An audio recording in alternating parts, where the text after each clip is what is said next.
now we're going to try with solving for different variables in this equation. So far in your packet, numbers 1, 3, and 5 all had to do with solving for energy, or the Q part of the equation. Sometimes you have to solve for other variables.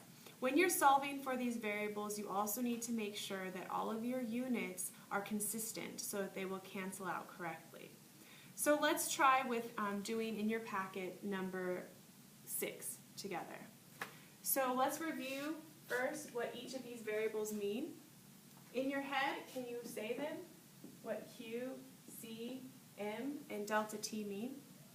Well, hopefully you've already identified that Q is energy, C is specific heat capacity. It's a constant that you have to look up or solve for. M is mass, and delta T is change in temperature. So we're going to be constantly referring to this equation throughout these problems. So number 6 in your note packet refers to the enthalpy of 1 gram of substance increasing by 508 joules when it's heated by 20 degrees Celsius. So we're going to fill in our variables, Q, C, M, and delta T. So it says if the enthalpy of 1 gram of a substance, so that's going to be our mass, 1 gram, increases by 508 joules, that's going to be our energy. Now you might say, how did I know that that was the energy? Well, one way is by the units. Energy is always going to have units of joules, kilojoules, calories, or some derivative of those units. Mass is always going to have grams or kilograms.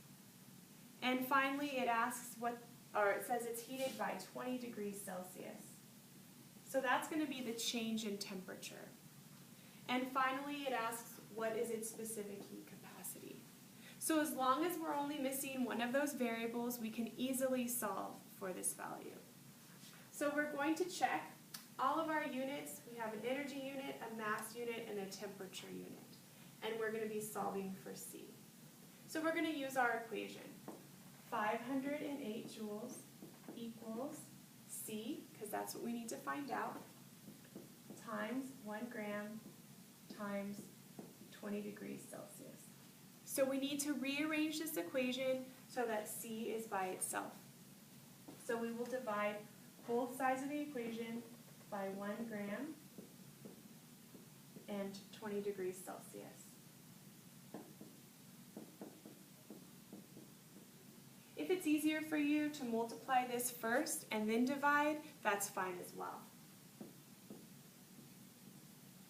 So finally, our C equals 508 joules divided by 1 gram and 20 degrees Celsius. So we're just going to put the numerical values in our calculator. 508 divided by 1 divided by 20. And you get 25.4 joules per gram times degrees Celsius. That is an extremely large number for specific heat capacity. This must be a substance that's specifically designed to have high specific heat capacities, such as an insulator or something of that sort. So in this case, we solved for specific heat capacity. Let's try another problem where we're going to see different variable or different units that we're going to have to convert.